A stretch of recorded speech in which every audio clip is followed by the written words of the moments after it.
Hi, Hello. We're here today with Mr. Jeremy Allen. How you doing, man? I'm good, thank you. How are you? I'm doing all right, thank you. Did you get your laundry done?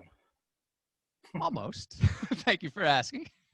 Good, good. I'm glad to hear that. It should be finished as soon as we finish. If I've timed it right, man, I'm going to be so psyched. Fingers I'm, crossed, yeah. I'm crossing those fingers, absolutely. So you've got a great new book coming out on Serge Gainsbourg, Relax, Baby, Be Cool. That's right, yeah. I'm enjoying it very much, man. Oh, thank you. I'm glad you liked it, or are liking it. Yes, But I'm still getting yeah, through it, but, with the present continuous. So let's start at the beginning. I know you mentioned this in the book, but tell me about the first time, how you discovered Serge. Oh, well, okay. Well, I was working at a website called Play Louder, and it was one of those things. I suppose there was something in the air, and people were. This was about 2005, 2006, and there was something in the air, and people were kind of muttering about this guy, and I was going, so, and then I mean, it was as simple as someone sending me a box of his DVDs with kind of, I suppose, I don't know, about 100 videos, nearly 100 videos of just old performances. And I mean, Gainsbourg was a very visual artist. He came from an art background. Hmm. Uh, and that's it's very strong in his work. And it just blew me away. I mean, it's just one of those kind of moments where I don't know. I don't think there are many artists where something kind of moves inside you and you kind of think, Christ, this is something I've been kind of waiting for. I suppose for me, it happens very rarely in a lifetime. It happened with the Beatles when I was 7, and maybe Faith No More in my kind of teens or something, but it doesn't. But this was, I was 33. I was a roaring alcoholic, and suddenly this Frenchman entered my life, and yeah, very strange. I think I said, it was somebody who was speaking to me, even though I couldn't understand a word he was saying, So then I went in pursuit of learning French, which, God, man, I'm on. It's just so hard to kind of learn it properly. I'm on Duolingo every day, Ah. and I kind of improve, but I'm not the finished article yet. So if it gets translated into French, and I have to go there, then I better actually be able to speak French by then. So I'll just double my time spent on Duolingo, I think. Little diversion there. Yeah, so how did speaking French play into your research and all that? Was it? Well, I mean, it's a funny one because some people can kind of, I know a lot of more people seem to say that they listen and can hear French but can't speak it, whereas I can speak it better than I can actually hear it, and also I can read it. So that but for some reason the actual listening is still not perfect. I can get away with it when I just sort of nod, and I can kind of just, I can get by, and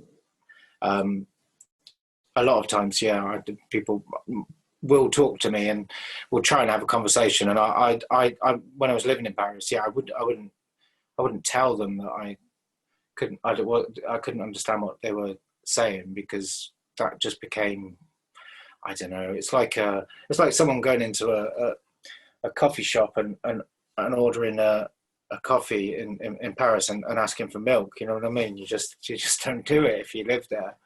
I don't want people to think I'm a tourist. So there was a little bit of, not deception, but just, I mean, I could. You pick out keywords, don't you? I don't know if you Yeah, speak language, but you.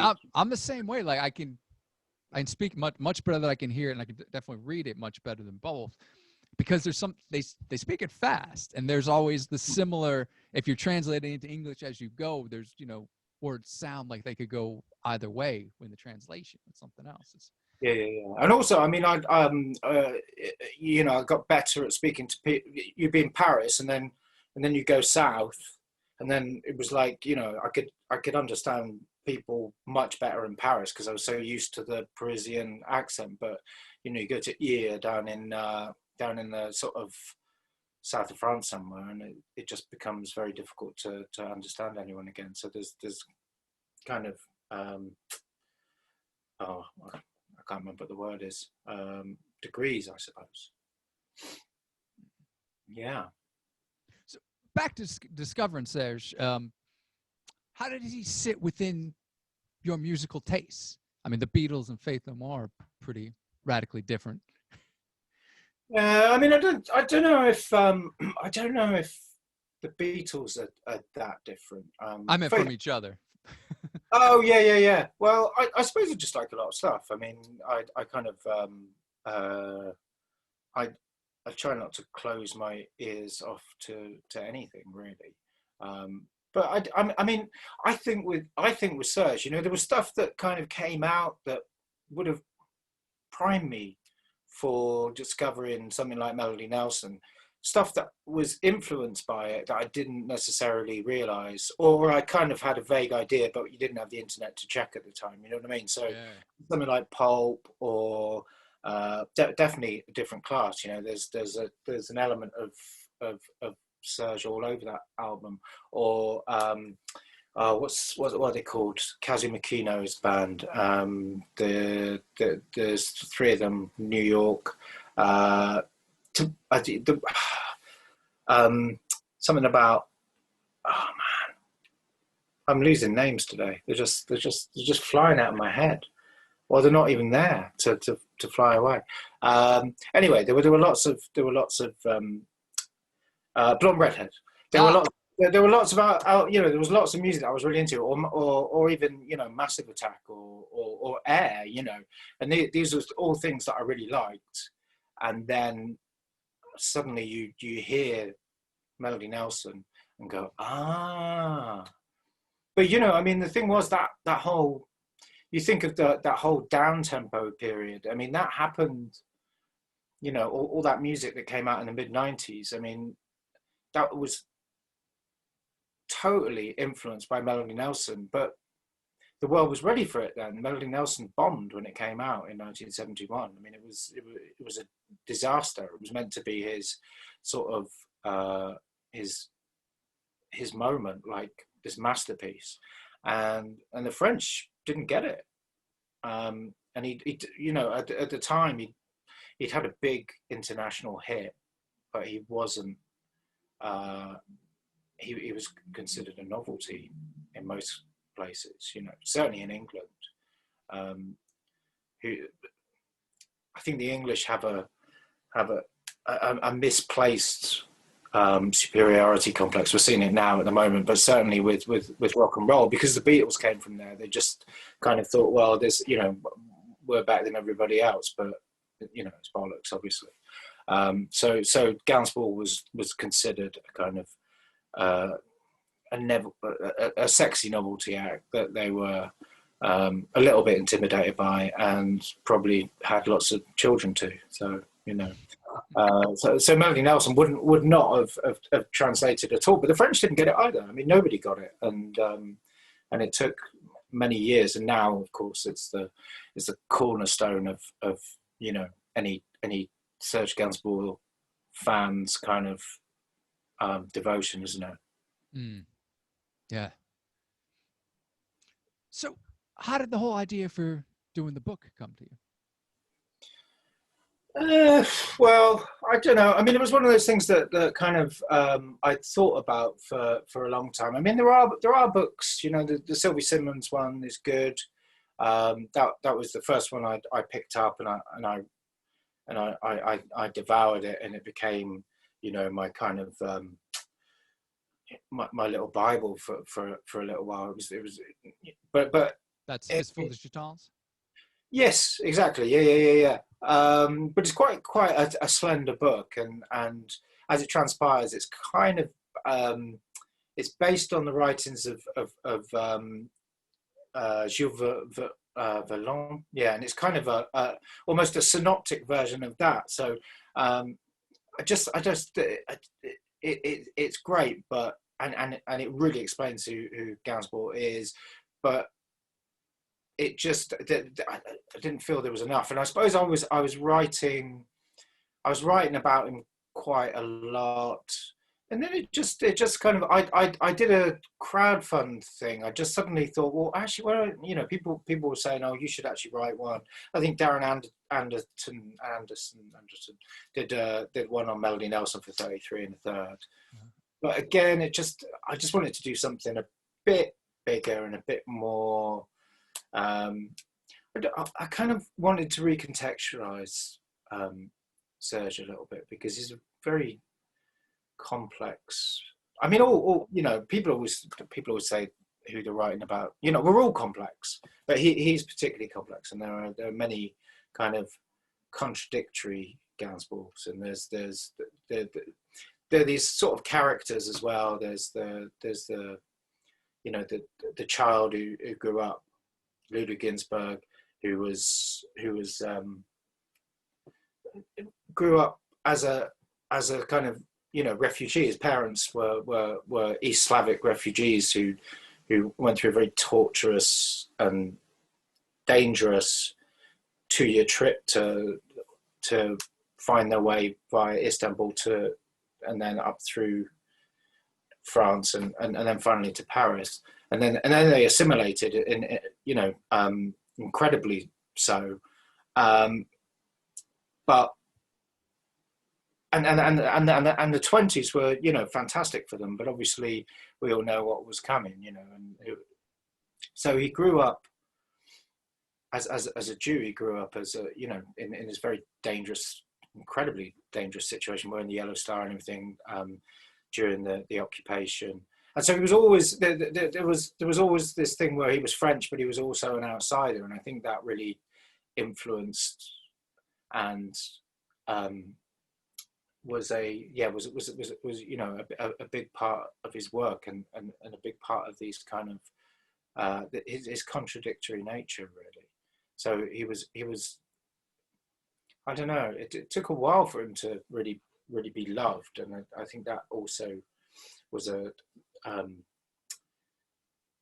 that became part of, I think, you know, there were lots of reasons why he was so provocative, but he was a big attention seeker, really. You know, it was kind of like this whole idea that Serge, you know, people like to think there's this kind of caricature of him that he smokes and he drinks and he didn't give a shit, you know what I mean?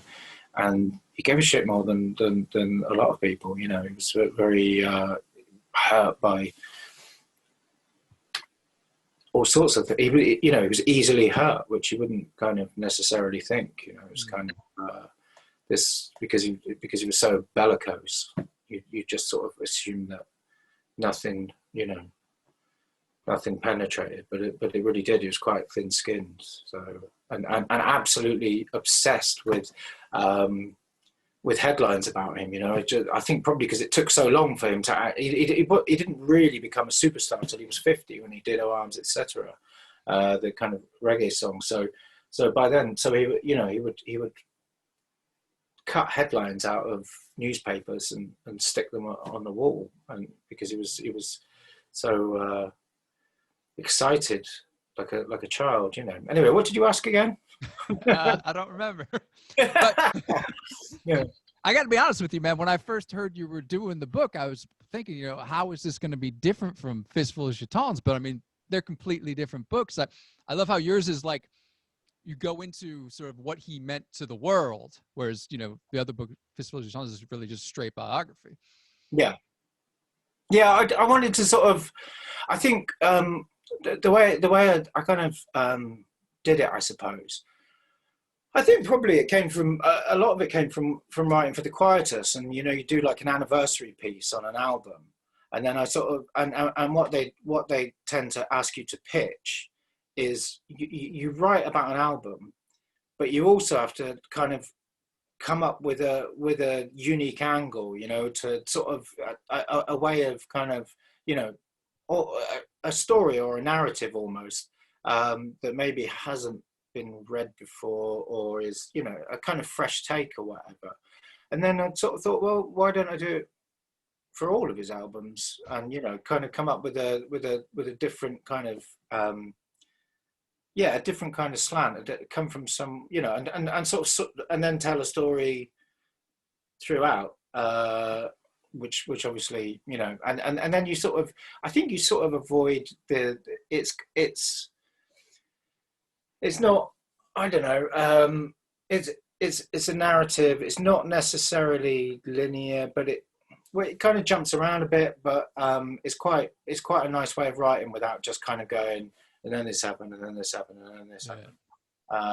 And yeah, so if you've got a different sort of theme for each, so I've got a different theme for each, you know, chapter, like surrealism,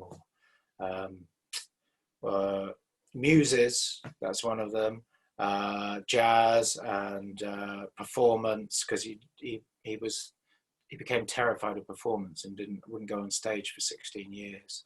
And there's kind of and they all kind of relate to each album. So hopefully, yeah, I mean, I think it's a different way of telling the story. Hopefully, people will think it was successful. Yeah, seems so far. I'm really enjoying it. Yeah, I like how you said in the intro, there's almost too much to discover. Yeah. Yeah, it's quite, and then you unearth something else, and then you're like, oh God, you know. Yeah, I mean, it's incredible. I spoke to Jane Birkin about it, and, you know, I sort of explained to her how daunted I was by it, and you know, I suddenly sort of said to her, it feels like a big responsibility, actually. She was fantastic, actually, and there was, I went and spoke to her for an afternoon in Paris. She just talked, and it was quite emotional at times, actually. It's incredible. It's like, yeah, I mean, it's for as a fan as well as a biographer now, you know. I probably consider, you know, I consider myself a fan first. To spend an afternoon with Jane Birkin is great. But yeah, and she was totally, she agreed with me. there's a lot to do, you know. But I think I uncovered quite a lot of stuff, and there was some I had some nice French friends who directed me to. So there's some stuff in there. I won't go into too much. Well, I won't spoil the surprise, but there's some stuff in there that's definitely not in just full of jetons that maybe the stuff that the French might know a bit more about, but in the English speaking world, definitely not. So hopefully there'll be a few. Oh, did he really do that? You know. I like how you wrote about Boris Vian. Well, I've always found a very interesting character. I mean, died watching the film of his own novel. That's crazy. Yeah. Had a heart attack, didn't he? Just taking his fists in it because it was so bad. Were there any other like interesting figures that you discovered through your research that you didn't know about before? Like, oh yeah, loads. I'm just trying to. I mean, because also I ended up speaking to a lot of them, you know. So there were. I mean, I suppose a big thing for me, right in the book, was it actually because he was so sort of musically voracious and you know and acquisitive. I mean, he you know, he stole from everywhere, and for me that really, I think it's kind of weird. It really it's probably that point where from writing about Serge that I probably got into jazz, and probably what else did I, reggae. I've been getting into more, and it's just sort of, it's almost like Serge is like the touchpoint, and I've gone, you know, further into some of the stuff that he got into that that I probably should have got into before, really. But you know, it's I mean he, everything he did really was he kind of stole black music. I mean, he was and Frenchified it, you know. So you have jazz to begin with, and then he goes through his rock and roll period is kind of he gets into the writing, because he just knows that he does it in a quite cynical way, actually. I've just noticed I've got my partner's name on there. Do people see that? It's Claire Mason. Okay. Anyway, so so I guess the only time where he's listening to white music is actually when he's sort of copying, swinging Carnaby Street, which is coming from America anyway. You know what I mean? Which is coming from the sort of rock and roll movement, the rhythm and blues and all that sort of thing. And then he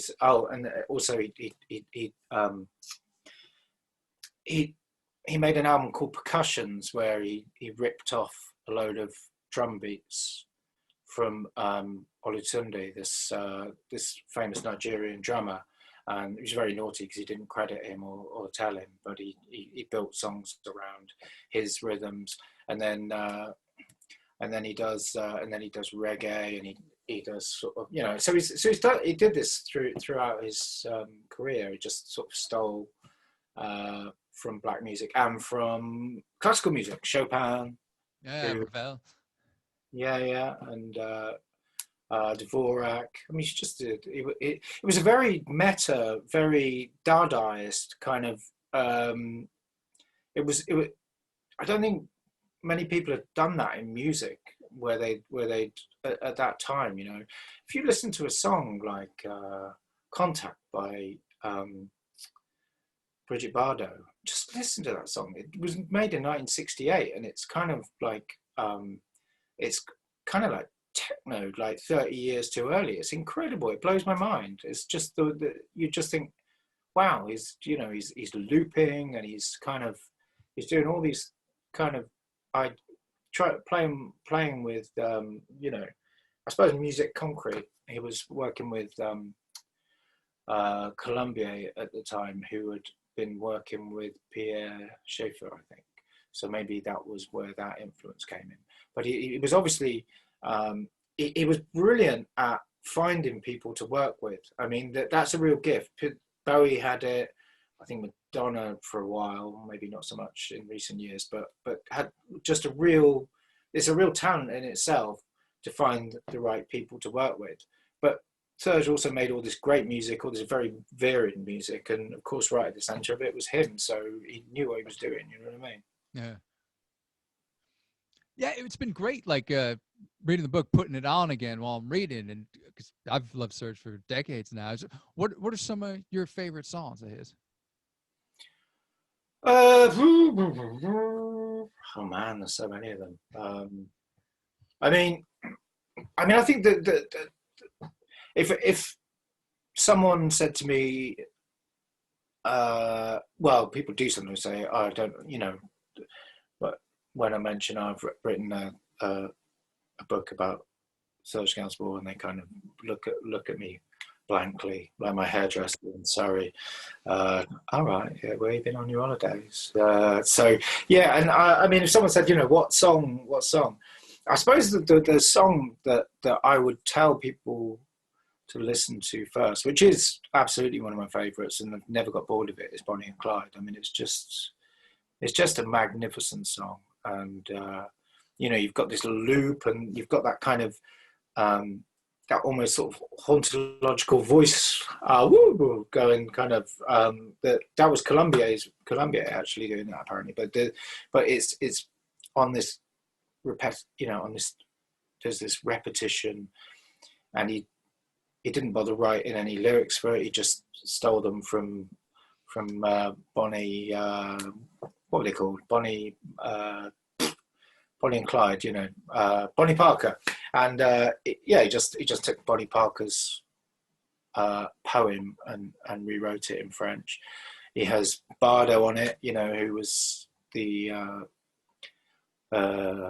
La Sex Kitten in France at the time. You know, that really put him on the map. You know what I mean? That record. And watch the video. Just look at it on YouTube, and just see how magnificent they both look. It's just this moment in time that sort of captures Serge just when he's kind of he'd done the Eurovision Song Contest a few years before, and that opened the world up to him as a writer for hire, but not as an artist. And then he does Bonnie and Clyde. Bardo asks him to write songs for her for Le Show Bardo, which is a Christmas special, and that's when they'd met before on a film where he was like an extra, but that was where the kind of the chemistry happened, and then I think he got sort of promoted to be her foil on this Christmas special, and that was the first time for a lot of people that they don't ever heard of Serge Gainsbourg. So it was big for him, but he still was a long way from being the superstar that he eventually became in France. But other songs, they're just kind of, I mean, I like so many of them, but you can just sort of, I quite like picking out some of the quite sort of more obscure ones, like, go on. I love that you wrote about Don DeLay, Don DeLu, the duet with France Gall that's only available on that video clip. They never actually, there's no studio version. It's just that a minute and a half. That's such a killer pop song. I mean, great melody, that cool Western guitar. Yeah, I mean, it's amazing. And he just, it's got kind of modish kind of stomp to it. And yeah, he wrote so many songs. And there were some of them that he like that one. I mean, you can look on the SACEM database, SACEM. It's like I don't know what it is in America. In the UK, it's PRS. It's kind of BMI, ASCAP. Yeah. Okay. Yeah. So you can check songs that registered there, and that song isn't registered. He never recorded it. It was just this amazing song that he did with France Gall, and it never, he was just too busy. And there are loads of those. And in the 70s, he became quite a big writer for TV. He used to do it for a Saturday night, and he knocked these songs off in the midweek, and Jane Birkin or Petula Clark would go and sing them on French TV on a Saturday night, and there were so many that he just sort of knocked them out, and some of them are lost to posterity. Some of them you can kind of pick up on the internet. But yeah, he was a kind of machine, wasn't he? Yeah. One of my favorites is Vilaine Fille Mauvais Garçon, which Petula Clark did originally. Yeah. I find her version too slow. Like, he later did it himself, which is great. And then I love Fabien Del Sol's cover of it. It's just really, energetic. And I've tried to learn it a few times. And like, when you pay attention, like what he's doing, like, although I don't know what he's saying lyrically, well, I know a bit, but not all of it, but just the rhythm of the words is super interesting. Yeah. I mean, the funny thing about the words, this is something that which I find absolutely fascinating. Like the French consider him more a lyricist than a musician, and the thing about Gainsbourg, because he comes from the chanson tradition, the lyrics are kind of more important than the music, so they kind of revere him more for that. You know what I mean? Mm-hmm. So, and we kind of miss out on that if we're not kind of brilliant French speakers or native French speakers. So it's really interesting that you have this other dimension and that's one thing that I love about him, really, as a and about French music. It not all French music, obviously, but it's yeah, exactly. There are artists. There are some artists like him, like Brel.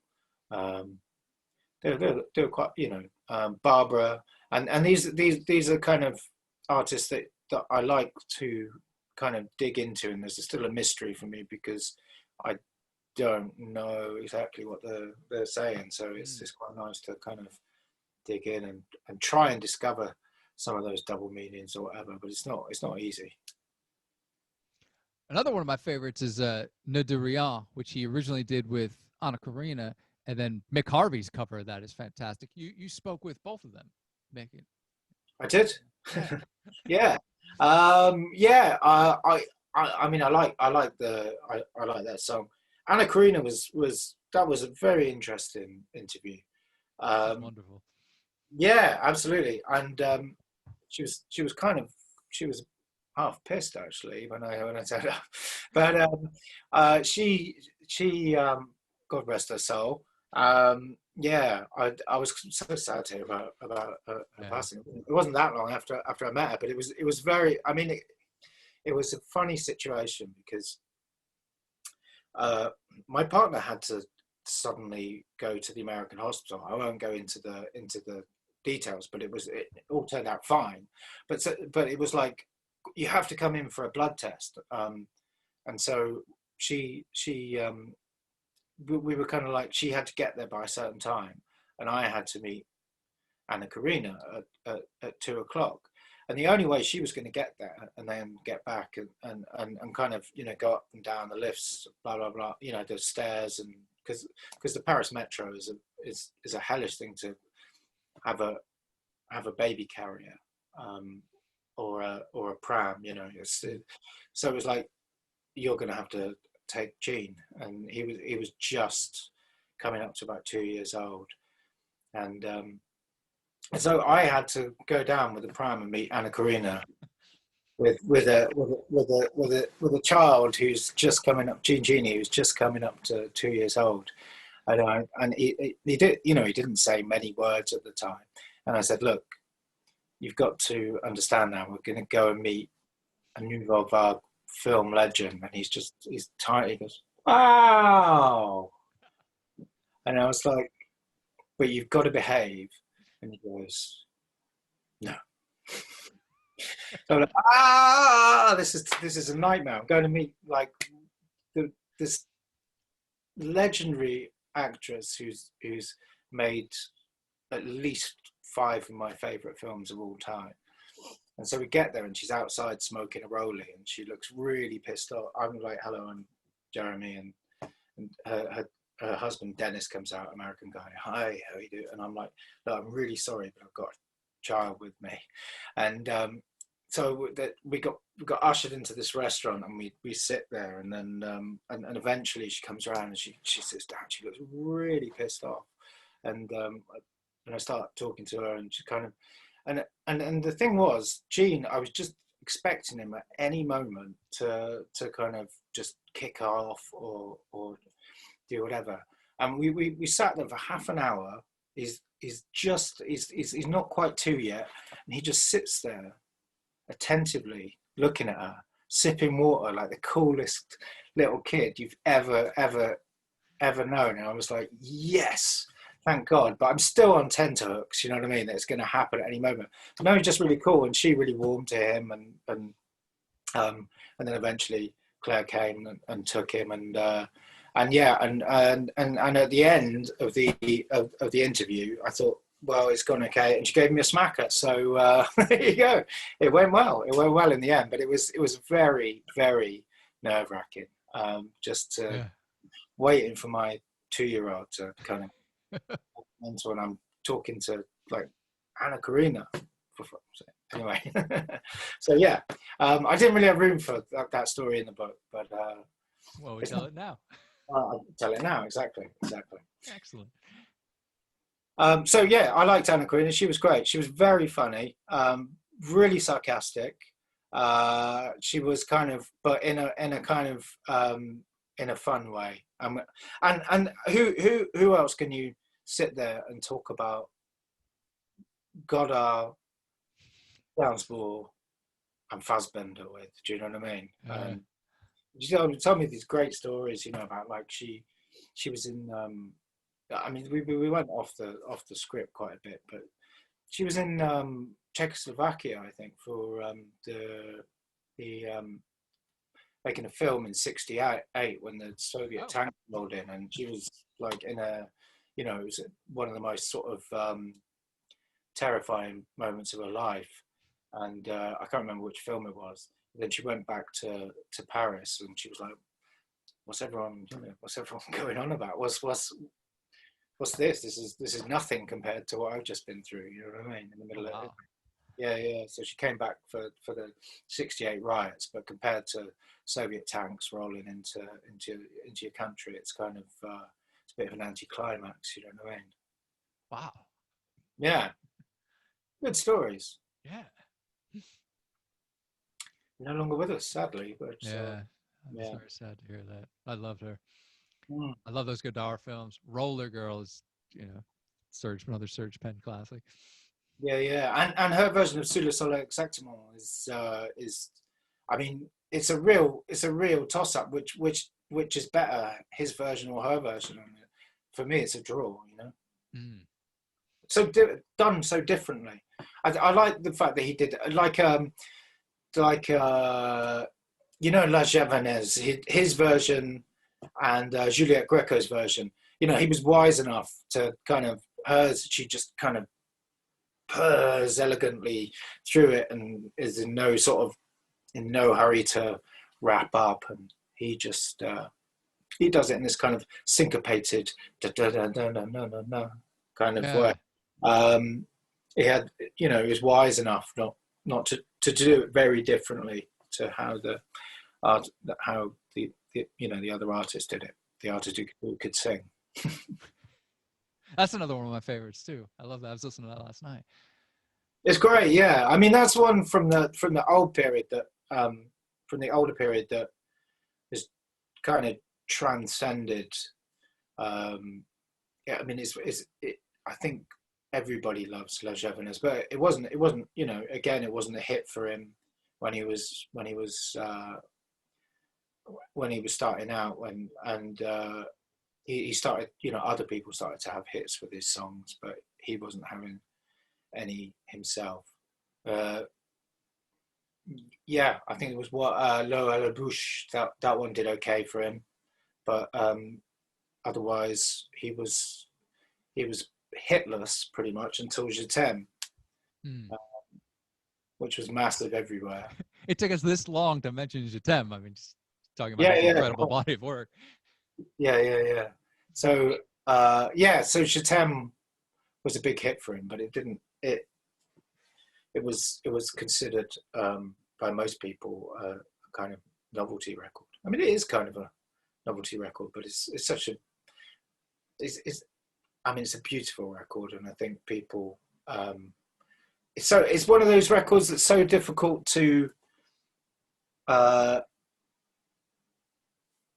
kind of detach from what it's become, and you know what it means to so many different people, and I think it's been debased in a way, but it doesn't matter because he's got so much other magnificent stuff. You know what I mean?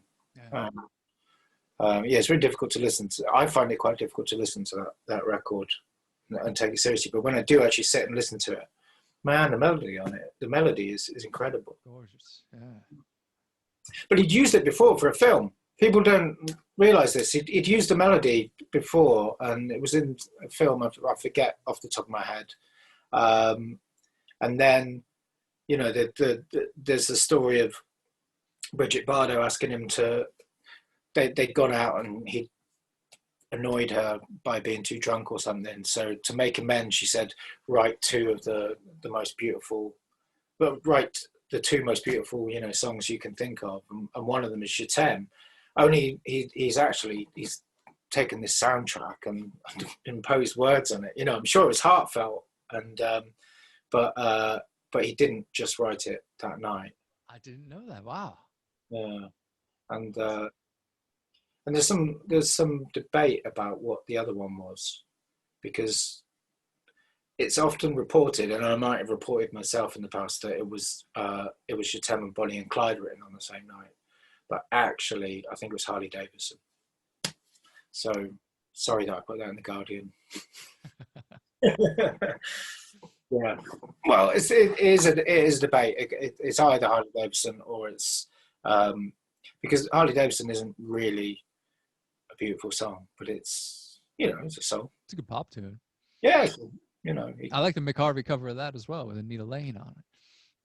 Yeah, oh, Mick was great. I call him Mick because, you know, he's my mate now. No, it was brilliant. Yeah, I really enjoyed talking to him. He's just got such a I don't know. He's got a very he's very Australian in some ways, you know, but also but really smart, you know, kind of.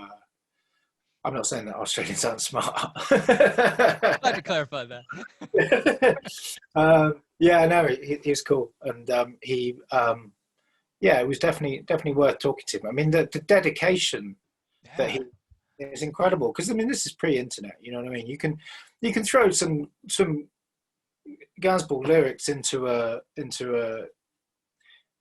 Translator. Translate, and you'll get an idea of what he was talking about.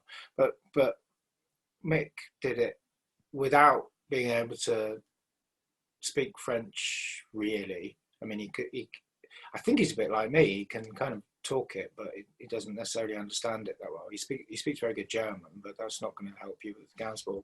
And what happened was, oh God, who was it who got them in touch? A mate of his, he's a musician, well-known musician. I've forgotten who it was, but anyway, he put him in touch with a French professor who was living and teaching or lecturing or whatever professors do in somewhere in the middle. Was it in the Middle East? I can't remember exactly. What happened was they then developed a relationship by fax, where he would say he wanted whatever song, and the guy would translate it. He would do a French translate. He would do an English translation, and then he would make another fax telling him where the jokes were, and so they did it really meticulously by fax for a while for the first two albums, I think. And wow. Yeah, and to begin with, he didn't know whether, because he'd been given a mixtape by a French friend of his, and probably had a similar epiphany to the one I had, and you know, how am I going to sort of introduce this guy to the English-speaking world? Not, he didn't need introducing. Everyone knew Je t'aime non plus, but it's probably a more fleshed out, you know, and a version of him where he was a more 3D version, I suppose. You know, I mean, there's so many versions of Gainsbourg. You can't say like it was the right version, but it's like just a more detailed version, I suppose. And Mick Harvey, I don't know him as well as you do. He's done 4 covers albums. I mean, talk about, you know, dedication to. Yeah, it's amazing. Yeah. He says he's not doing another one. I mean, there's plenty left, but he's covered, you know, pretty much everything that you need, I think. Yeah, I mean, they start getting really obscure on the last 2 albums, but a lot of them were ones that he couldn't. I think this is right. I think that they were. He did one with he did Intoxicated Women, Women, or Intoxicated Woman with. So he had some guests and that kind of thing, and I think the other ones were songs that he didn't think he could do the first time around, but kind of for whatever reason he came back to them, and it was like, oh, actually, and so he had a breakthrough with a lot of the songs that he wanted to do originally, but was just sort of came up short. So when's the book out? February. February. Awesome. Yeah, February the 12th, I believe it's being. I was going to say released, but I don't think you say that in book world, do you? You say Published. Published. Exactly. Yeah, it's going to be published on. It's going to be published on the 12th of February via Jawbone Press, and I believe if you buy it on Hive, it's like £3 off, so it's like 11 quid or something. Actually, and people can pre-order it now, right? Yeah. Which they all should do because it's an excellent book. Well, thank you very much. And Jawbone, man, that's great. They've put out some really good stuff. They have, yeah. I mean, I tried to, I did what you did and tried crowdfunding it before with Unbound, but it was the target was just really. I found the whole experience very not one that I would want to do again. But I think probably it's one of those things where if you've got a good profile, then it works very well. You know, if you're kind of David Quantick or something, I don't know, then it's probably a lot easier to do than if you're Jeremy Allen. I'm not sure, but anyway, so it actually it kind of the publisher Jawbone, I think they were kind of like, we've missed out on this one. So then when I stopped crowdfunding and decided to, you know, to kind of not do it that way because it didn't really suit me, they then through one of their writers who I knew, we kind of met, and and they've been great. I've been very, very happy with them. We had some problems with no, I can't go into it actually.